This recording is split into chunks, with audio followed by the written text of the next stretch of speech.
नाज़रीन, Russia, China, Iran और north Korea, इनका जो मजबूत तरीन ब्लॉक है जिसमें अब ब्राजील शामिल हो रहा है। अब देखें ब्राजील के जिस तरह से रब्ते हो रहे हैं। साउथ अफ्रीका और ईरान ने मिलिट्री कॉपरेशन और मिनरल्स और आगे पीछे बहुत सारी दीगर डील्स जो है वो की हैं। ये तमाम नेशंस भी इसमें जो है वो ज्वाइन कर रही हैं और ये सब इत्तेहाद की एक ही डायरेक्शन है।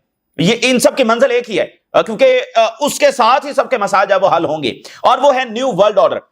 जो न्यू वर्ल्ड ऑर्डर है, जो नई दुनिया है, उसी के साथ सबकी बका जुड़ी हुई है, सबकी सलामती जुड़ी हुई है और सबके मफादात उस चीज के साथ जुड़े हुए हैं। तो ये सारी अकवाम जो है वो इकट्ठी हो रही हैं। तो इसका एक बहुत बड़ा मुजाहरा, ग्रेटेस्ट शो जो है वो होने जा रहा है अगले हफ्ते चाइना में, जहां पर एससीओ समिट होने जा रहा है। और ये लार्जेस्ट समिट बताया जा रहा है जिसमें प्यूटन शरीक हो रहे हैं, जिसमें इंडिया के प्राइम मिनिस्टर जो है वो शरीक हो रहे हैं। और स्पेसिफिकली ये शो होगा, ये मुजाहरा वहां पर किया जाएगा कि कैसे एक नई दुनिया जो है वो यहां पर इमर्ज हो रही है। तो जो नई दुनिया इमर्ज हो रही है और अमेरिकन एम्पायर का जो डिक्लाइन हो रहा है, दैट चेंज एवरीथिंग। इसी दरमियान ईरान ने अरब्स को यह कहा है कि वो अपनी मिलिट्री पावर को बढ़ाएं इन द फेस ऑफ इजराइल। ये एक गैर मामूली बात है, क्योंकि ईरान और अरब्स की आपस में जंग होती रही है कई डेकेड्स तक, और अरब्स ने अब्राहम अकॉर्ड के जरिए इजराइल के साथ अलायंस बनाया था अगेंस्ट ईरान। तो आज ईरान उन अरब्स को फिर भी यही मशवरा दे रहा है कि वो अपनी मिलिट्री पावर बढ़ाएं, क्योंकि इजराइल को रोकने का एक ही तरीका है और वो मिलिट्री पावर है। देखिए अरब्स ने जाहिर है कि अपनी मिलिट्री पावर के ऊपर उतना काम नहीं किया और इतना अपग्रेड वो नहीं कर सके। उनके पास बड़ी इकोनॉमीज है, वो बहुत दौलत है, बहुत पैसा है, मालदार है, और आप देखेंगे जो इंफ्रास्ट्रक्चर उन्होंने खड़ा किया है वो बहुत ही गैर मामूली है। अभी जो वो शहर बना रहे हैं, ट्रिलियंस ऑफ डॉलर्स उसके ऊपर लगा रहे हैं, द फ्यूचर सिटी। और फुटबॉल अगर वो वर्ल्ड कप वो करवाते हैं तो 300-250 बिलियन डॉलर जो है वो वहां पर खर्च कर देते हैं। इतनी मालो दौलत तो दुनिया में किसी को भी मुयसर नहीं आई है। इस सब के बावजूद वो कोई बड़ी मिलिट्री पावर नहीं है, यानी वो बिल्कुल इजराइल का सामना नहीं कर सकते। उनके जवाब में ईरान जो दहाइयों से सैंक्शंस भी भुगत रहा है, उसने कैसे इजराइल और अमेरिका का जब सामना किया, इवन यमन ने उनको शिकस्त दी है। सो ईरान उनको कह रहा है कि मिलिट्री पावर बढ़ाओ, क्योंकि मिलिट्री पावर बढ़ाओगे नहीं तो इजराइल अपने मकासद में आगे से आगे जब वो बढ़ता चला जाएगा। ये बिल्कुल एक डिफरेंट चीज है। अच्छा, इसी दरमियान इजराइल ने जब वो गजा को इनसर्कल करना जो है वो शुरू कर दिया है, गजा सिटी को इनसर्कल करना जो है वो शुरू कर दिया है। हंड्रेड्स ऑफ यूरोपीय यूनियन के जो ऑफिशियल्स हैं वो सामने आए हैं और उन्होंने यूरोपीय यूनियन के ऊपर दबाव डाला है कि आपके तमाम इकदाम सिर्फ सिंबॉलिक हैं और कोई भी अमली इकदाम उठाने से आप कसर हैं। इजराइल के अंदर आज बड़े मुजाहरे हो रहे हैं जिसमें स्ट्रीट्स को, हाईवेज को ब्लॉक किया जा रहा है। ये इससे पहले जो उन्होंने एक अटेम्प्ट की थी संडे के रोज जो जनरल स्ट्राइक हुई थी वो काफी कामयाब रही, तो अब वो दोबारा से जो रोड्स हैं, हाईवेज हैं, उनको वो ब्लॉक कर रहे हैं। नज़ीन, जो कुछ फलस्तीन के अंदर हो रहा है, जो कुछ रीजन के अंदर हो रहा है, जो वेनेजुएला के ऊपर जंग मुसल्लत होने जा रही है, जो ईरान जंग की तैयारी कर रहा है, जो क्यूबा सैंक्शंस भुगत रहा है, जो नॉर्थ कोरिया को थ्रेट्स हैं, जिस चीज को रशिया फेस कर रहा है, और जो चाइना से सरेंडर डिमांड किया जा रहा है, और जो ब्राजील के साथ हो रहा है, जो साउथ अफ्रीका के साथ हो रहा है, जो बरआज़म अफ्रीका के साथ हो रहा है, ये तमाम चीजें जो है वो जुड़ी हुई हैं एक ही चीज के साथ, और वो क्या है? US led world order. US led world order, इसके साथ ये तमाम चीजें इसके साथ जुड़ी हैं। अगर यूएस लेड वर्ल्ड ऑर्डर नहीं है तो सब चीजें बदल जाती हैं। फलस्तीन का तनाजा भी बिल्कुल अलग अंदाज में सामने आ जाएगा, मिडिल ईस्ट बिल्कुल बदल जाएगा, ईरान को जो खतरात हैं वो बिल्कुल बदल जाएंगे, वेनेजुएला को जो खतरात हैं वो बिल्कुल बदल। तो ये जो अमेरिका की चूंकि पूरी दुनिया के ऊपर एक सरदारी है, बादशाहत है, और इसी चीज ने अलाउ किया हुआ इजराइल को कि उनके पास इतनी ज्यादा इस्तशना है इजराइल के पास कि वो कुछ भी करता चला जा रहा है। वो आलमी अदालत के ऊपर सैंक्शन लगा रहे हैं। आप अंदाजा तो करें आप किस टाइम के अंदर जी रहे हैं, जिस टाइम को आज का इंसान ये समझता था कि द मोस्ट सिविलाइज्ड टाइम में हम आज हैं, और एक ह्यूमैनिटी के लिए सबसे ज्यादा प्रोटेक्शन वाला टाइम ये है। उसमें आप सोचिए तो सही, हो क्या रहा है? एक तरफ जेनोसाइड हो रही है और दूसरी तरफ आलमी अदालत के ऊपर सैंक्शन लग रही है। आप तो सबसे इंसानी तारीख के सबसे बदतरीन दौर से इस वक्त गुजर रहे हैं, जहां आपकी तहजीब, आपकी वैल्यूज, आपका रहम, आपकी इंसानियत वो बिल्कुल आपसे दूर जा चुकी हैं। वो जैसे आसमान के ऊपर रुखसत हो गई हैं। इससे कोई बदतरीन टाइम भी इंसानी तारीख ने देखा होगा कि जेनोसाइड हो रही है और जो सीज फायर की बात करता है उसके ऊपर जंग छेड़ दी जाती है। इससे बड़ा कोई ब्रूटल टाइम जो वो इंसानियत के लिए हो नहीं सकता है। तो ये सारी चीजें उस ऑर्डर के साथ जुड़ी हुई हैं। तो वो ऑर्डर अगर चेंज होता है तो सब चीजें चेंज हो जाती हैं। तो वो ऑर्डर अब चेंज होने जा रहा है। जैसे इकबाल ने पिछली सेंचुरी में ये कहा है कि देख मशरिक से उभरते हुए सूरज को देख, तो ये मशरिक से सूरज तलू हो रहा है, एशिया राइज कर रहा है नाज़रीन, और चाइना लेड एशिया, जैसे है ना यूएस लेड वेस्ट, तो China led Asia, China led Global South, ये जो है वो राइज कर रहा है।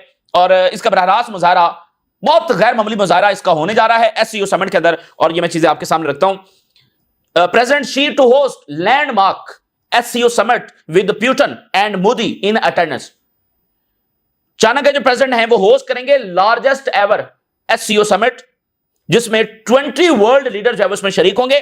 जिसमें प्यूटन शरीक होंगे, जिसमें प्राइम मिनिस्टर मोदी शरीक होंगे, to project global south solidarity, और रीअफर्म किया जाएगा ग्लोबल साउथ की जो सिक्योरिटी है, सॉलिडारिटी है, और डिप्लोमेटिक बूस्ट दिया जाएगा किस चीज को, जो सैंक्शंस रशिया के ऊपर हैं, ताकि वो अपने मफादात को आगे बढ़ा सके। रशिया के ऊपर जो सैंक्शंस हैं उसके खिलाफ, यानी आप देखना उनका ऑर्डर क्या है, सैंक्शन, जंगें, सरेंडर डिमांड करना। तो यहां पर यही हो रहा है, रशिया को बूस्ट अप किया जाएगा, ईरान। अभी आप देखिए प्यूटन ने जो कल कॉल की है ईरान के सदर को ब्रीफ किया है कि अलास्का समिट में क्या हुआ है। आप जरा इमेजिन तो करें, वो ईरान जो उनको एक आंख नहीं बाता है और 4 दहाइयों से उसको डिस्ट्रॉय करने की कोशिश कर रहे हैं, और कुछ हफ्ते कबल जो है वो ईरान पर हमला हुआ है, जंग हुई है अमेरिका के साथ। उस अमेरिका के साथ जो रशिया की बात हुई है, प्यूटन की बात हुई है ट्रंप से, वो ब्रीफ कर रहे हैं वो ईरान के सदर को। तो ये बिल्कुल आप एक नई दुनिया जब देख रहे हैं, जिसमें जिस दुनिया को वो इंपोज करना चाहते हैं वो रिजल्ट्स उनको मिल नहीं रहे। तो रशिया को जो है वो बूस्ट अप किया जाएगा, और ये अगस्त 31 से सितंबर 1 तक जो है ये एससीओ समिट होगा। फिर आप देखिए कि 3 सितंबर को परेड होने जा रही है, और वो परेड भी चाइना की ताकत का एक बहुत बड़ा मुजाहरा होगा, और एक मुजाहरा होगा कि चाइना ग्लोबल स्टेज को लीड करने के लिए तैयार है, और उसमें वो बहुत सारे अपना वेपन और बहुत सारे ऐसे इक्विपमेंट जिसके बारे में पहले पता नहीं है वो भी वहां पर वो शो कर सकते हैं। तो प्यूटन और इंडिया के प्राइम मिनिस्टर जो है वो शरीक होंगे, और इंडिया के जो प्राइम मिनिस्टर हैं वो 7 साल के बाद अपना पहला दौरा चाइना का कर रहे हैं। और मॉस्को ये एफर्ट कर रहा है, रशिया ये एफर्ट कर रहा है कि चाइना में ट्रायलेटरल मीटिंग हो। किसकी? China, Russia and India. अब देखना इंडिया का फड्डा चल रहा है अमेरिका के साथ, तो रशिया ये एफर्ट कर रहा है कि रशिया, चाइना और इंडिया की ट्रायलेटरल मीटिंग भी हो। प्रेसिडेंट शी, अब ये लाइन सुनने वाली है, president Xi will use the summit as an opportunity, किस लिए? टू शो कास्ट, ये दिखाएंगे वो खुलकर, अब इसमें वो बिल्कुल वाज़ेह तौर पर ये दिखाएंगे what post American led international order begins. America के हेजेमनी का इख्तिताम हो चुका है, post American led international order, यानी जब सोवियत यूनियन कोलैप्स हुआ है तो फिर दुनिया यूनिलैटरल बन गई है, और उस यूनिलैटरल में सबसे ज्यादा जो ज़ेरे अताब आए वो भी मुस्लिम दुनिया ही थी। इनके दर्जनों मुल्क जो है वो तबाह कर दिए गए, दर्जनों मुल्क तबाह कर दिए गए, एंड जनरेशन तबाह कर दी गई, और आज भी उसके असरात देखे जा सकते हैं। कई मुल्कों में खाना जंगी जारी है, कई मुल्क अभी भी अनस्टेबल हैं। तो ये जो अमेरिकन लेड ऑर्डर था और इसमें जो इजराइल को सेशन हासिल हुई, तो post American led international order कैसा होगा? अब वो अमेरिकी जो हेजेमनी है उसका इख्तिताम हो रहा है, और चाइना इसको बिल्कुल ऐलान करने जा रहा है, और उसके बाद की दुनिया कैसी होगी ये सारी कौमें बैठकर वो डिसाइड करेंगी। व्हाइट हाउस के जो एफर्ट्स हैं, अमेरिका की जो एफर्ट्स हैं ट्रंप की, to counter China since January, ये वही बात वो खुद बात कर रहे हैं कि ये सारा जो कुछ हुआ है जनवरी से अभी तक, इसका सबसे एक तो ना रीजन में लड़ाई हो रही है, ईरान के ऊपर हमला हो गया है, ब्राजील को, वेनेजुएला, ओवरऑल ये लड़ाई किसके खिलाफ थी? चाइना के खिलाफ। चाइना को काउंटर करने की ये सारी लड़ाई थी, और ईरान और रशिया इनको सबड्यू करने की ये लड़ाई थी।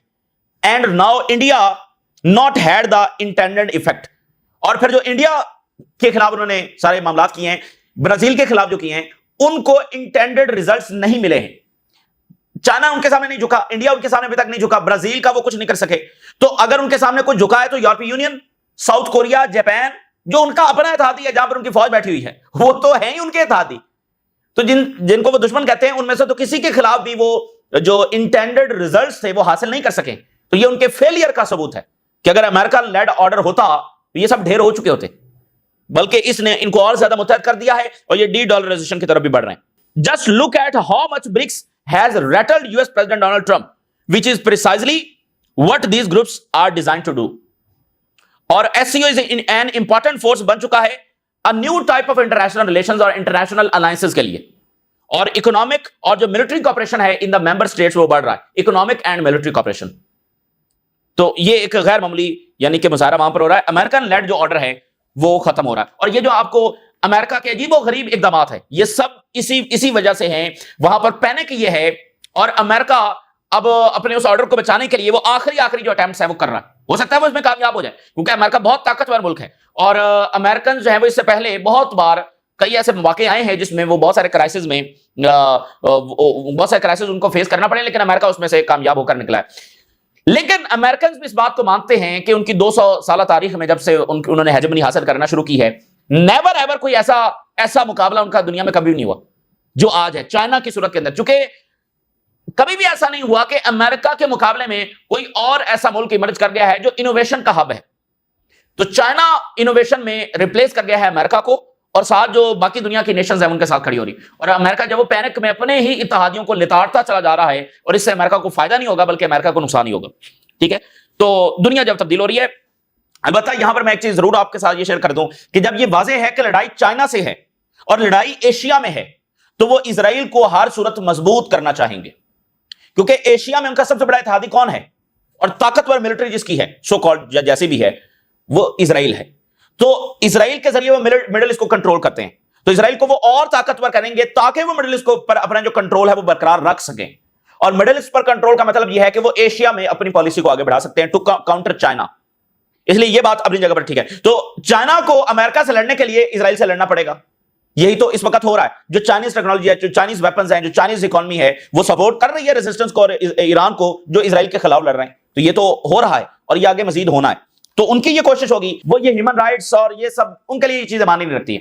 तो अमेरिका जब वो इजराइल की सपोर्ट जारी रखेगा और उसमें उनका ओवरऑल पिक्चर जारी, एक तो इजराइली था दिया, लेकिन ओवरऑल पिक्चर में चाइना को भी काउंटर करना है। तो चाइना को पता है कि मिडिल ईस्ट की लड़ाई में असल उनको भी यहां से आउट करना है और उनके सबसे बड़े थादी यानी ईरान को डिस्ट्रॉय करना है। तो इसलिए चाइना भी अपनी खुलकर सपोर्ट जब जारी रखेगा और ये बहुत बड़ा मुजाहरा एससीओ में एक होने जा रहा है।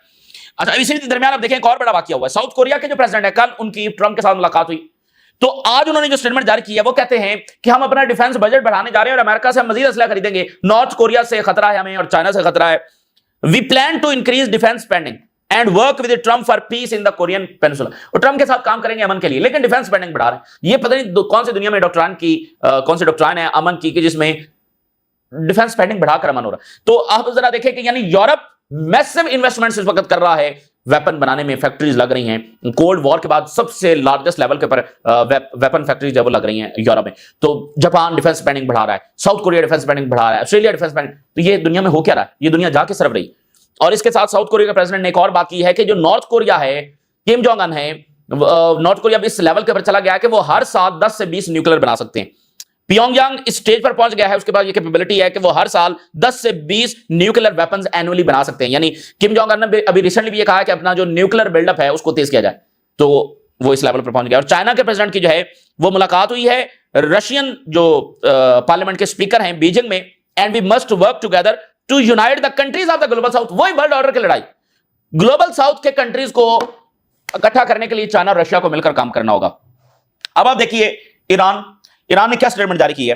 देखिए इजराइल जिस सिस्टमैटिक तरीके से फलस्तीनियों को तबाह कर रहा है, फलस्तीनियों को मार रहा है, सिस्टमैटिकली जो पैलेस्टीनियन लैंड्स हैं जहां पर इस वक्त फलस्तीन बैठे हुए हैं उसको अनलिवेबल बना रहा है। तो अब सोचिए इस सिस्टमैटिक तरीके से बनाने के बाद क्या वो अलाउ करेंगे कि यहां पर रिकंस्ट्रक्शन हो, यहां पर फलस्तीनियों की जिंदगियां फले फूलें? आप जरा सोचें, एक होता है कि जंग हुई है उसमें डिस्ट्रक्शन हो गई है, एक वो है कि उन्होंने बाकायदा इस प्लानिंग के साथ की है कि इस जगह को ही फलस्तीनियों के लिए अनलिवेबल बना दिया जाए जहां पर जिंदगी एग्जिस्ट ही ना कर सके। अब वो अलाउ करेंगे कि यहां पर रिकंस्ट्रक्शन हो और यहां पर फलस्तीनी बैठे रहें और उनके वतन में रहें और उनकी जिंदगियां फले फूलें, उनकी नस्लें आगे बढ़ें? वो ये करेंगे? कभी भी नहीं होने देंगे। इसलिए फलस्तीन की एक आखिरी लड़ाई जो है वो इस वक्त हम देख रहे हैं। और ना फलस्तीन ये लड़ाई चाहता था, सब अमन की बात कर रहे हैं, सीज फायर की बात कर रहे हैं, लेकिन अभी स्टीफन मिलर ने यह कंफर्म किया कि नेतन्याहू ऑलरेडी प्लानिंग कर रहा था गजा पर अटैक करने की और अक्टूबर 7 को उसने जवाब बनाया, जो कि और फिर यह भी साबित हुआ कि जो 1200 लोग ये कहते हैं कि अक्टूबर 7 को मारे गए, इनके अपनी मिलिट्री ने हनीबाल डायरेक्टिव के तहत अपने लोगों को मारा। तो हमास का ऑपरेशन सिर्फ उनको कैदी बनाने तक था ताकि जो फलस्तीनी कैदी हैं उनको एक्सचेंज किया जा सके। इस तरह के ऑपरेशन पहले भी रेजिस्टेंस करती रही है, हिजबुल्लाह भी करती, तो ये चलता रहता है। तो ये इस तरह का एक ऑपरेशन था, तो इन्होंने जवाब बना, तो वो कभी भी इसको नहीं करेंगे। इसलिए यह एक हाथमी लड़ाई, इसलिए ईरान ने उनको कहा है कि अपनी मिलिट्री पावर बढ़ाओ। अब वो वक्त नहीं है कि ऊंची ऊंची महलात और शीशे वाली बिल्डिंग्स वो भी बनाओ, लेकिन अब सोचो कि एक्चुअल टाइम कौन सा आ गया है। अरब्स ने अपनी मिलिट्री के ऊपर फोकस नहीं किया है। The countries of the region should enhance their military capabilities in the face of Israel's greed. Israel का जो लालच है ऑक्यूपाई करने का, उससे अब एक ही चीज निमट सकती है कि तमाम मुल्क अपनी मिलिट्री पावर को बढ़ाएं। मिस्र, जॉर्डन, सऊदी अरब, यूएई, कतर, टर्की, ये सब अपने, सीरिया। और ये उन्होंने कहा कि आप उल्टा हिजबुल्लाह को कह रहे हैं कि डिसाम हो जाए, बल्कि आपको अपनी मिलिट्री पावर बढ़ानी चाहिए, आप हिजबुल्लाह को डिसाम कर रहे हैं। तो ये बड़ी गैर मामूली बात है कि ईरान अरब्स को कह रहा है कि अपनी मिलिट्री पावर बढ़ाओ। तो ये रास्ता देखिए, यही रास्ता है। इसके अलावा अरब्स ने डिप्लोमेटिक प्रेशर भी इस्तेमाल किया है, एक्सट्रीम कॉपरेशन अमेरिका के साथ भी करके देख लिया है, यूरोपियंस को भी कहा कि देख लिया है, कुछ भी नहीं बना है, कुछ भी नहीं बना है। और सोचें वो फलस्तीन को डिस्प्लेस करने जा रहे हैं, जिससे मिस्र और जॉर्डन डिस्प्लेस होंगे, डिस्टेबलाइज होंगे। तो ये कितना खौफनाक टाइम है उनके लिए। सिर्फ मिलिट्री डेटरेंस, अगर मिलिट्री डेटरेंस होती, इजराइल कभी भी ये ना करता। ना सीरिया में वो ऐसे दंदनाता फिरता, ना लेबनान के अंदर ऐसे दंदनाता फिरता, ना ही वेस्ट बैंक में और ना ही गजा में। अभी आप देखिए, जब ये अभी तनकीद हो रही है कि जो जर्नलिस्ट शहीद हुए, जो एड वर्कर्स के ऊपर हमला हुआ, अभी उस पर तनकीद जारी है। और इजराइल ने आज जो है वो 48 मजीद लोगों को शहीद कर दिया है, जिसमें से 9 वो हैं जो एड लेने के लिए गए हुए थे। आप सोचिए, रोज फलस्तीनी भूख से मारे जा रहे हैं, रोज अब ये वाकयात हो रहे हैं, रोज जीएचएफ एड लेने वालों को मार रही है, रोज बमबारी से लोग मारे जा रहे हैं, रोज इलाज ना होने की वजह से मारे जा रहे हैं। और ये मतलब दुनिया में कुछ भी चल रहा है, वो किलिंग मशीन वहां पर चल रही है। रोजाना फलस्तीनियों की तादाद कम होती चली जा रही है। तो उधर अभी तनकीद हो रही है, पिछले मामले पर 48 मजीद शहीद हो गए। ये भी इंसान हैं, इनके भी फैमिलीज हैं, इनके भी बच्चे हैं, इनके भी पेरेंट्स हैं, इनके भी ख्वाब हैं, इनको भी उतनी ही तकलीफ होती है जैसे बाकी इंसानों को होती है। तो अभी आप देखिए कि ब्लूमबर्ग ने रिपोर्ट किया है, इजराइल ने अल्टीमेटम दिया है हमास को मिड सितंबर तक का, कि मिड सितंबर पर हमास जब वो डील को एग्री कर ले, वो डील जो ऑलरेडी हमास एक तरह से एग्री कर चुके, लेकिन ये कौन सी डील, हमास सरेंडर कर दे अपने वेपन, जब सरेंडर कर दे, तमाम कैदियों को रिहा कर दे, मिड सितंबर तक, वरना हम गजा सिटी में ऑपरेशन कर देंगे। वो ऑपरेशन जो ऑलरेडी शुरू हो चुका है। लेकिन अब ये इस अल्टीमेटम का क्या मतलब है? इस अल्टीमेटम का मतलब नाज़रीन ये है कि इजराइल इस वक्त गजा सिटी को इनसर्कल कर रहा है, उसको मुहासरे में ले रहा है, फोर्स डिप्लॉय कर रहा है। तो उसके लिए टाइम चाहिए, 2 वीक 3 वीक जब चाहिए। तो इस 2-3 वीक को वो क्या नाम दे रहे हैं, हम हमास को अल्टीमेटम दे रहे हैं। देखिए, हम तो आखिरी हद तक पीस एफर्ट्स कर रहे हैं, हम तो हमास को अभी भी कह रहे हैं कि वो सरेंडर कर दे। देखिए, हम देखें आखिरी हद तक पीस एफर्ट्स कर रहे हैं।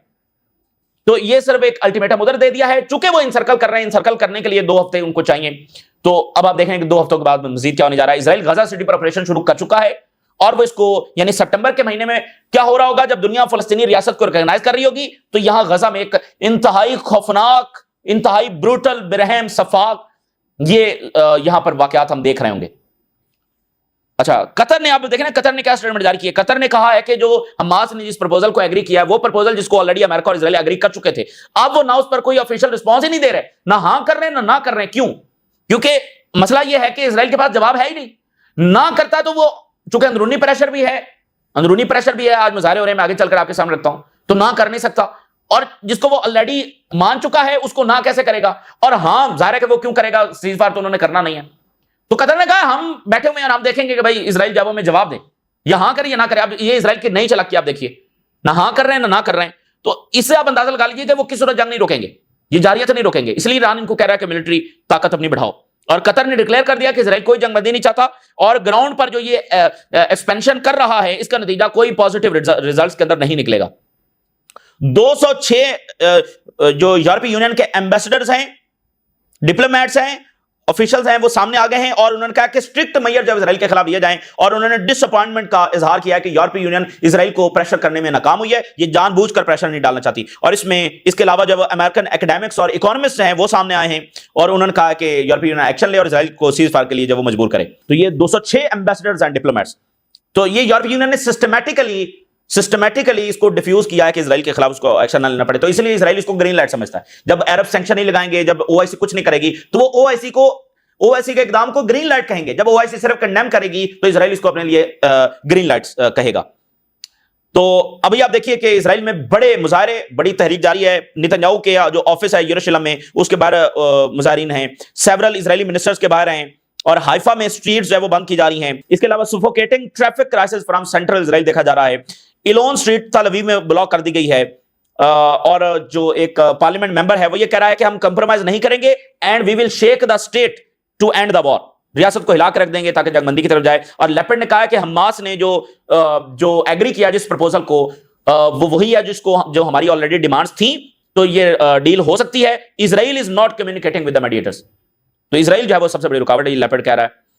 और आइजनकोट जो फॉर्मर आर्मी चीफ है वो कह रहा है कि Netanyahu jumps from one plan to another and does not listen to public opinion.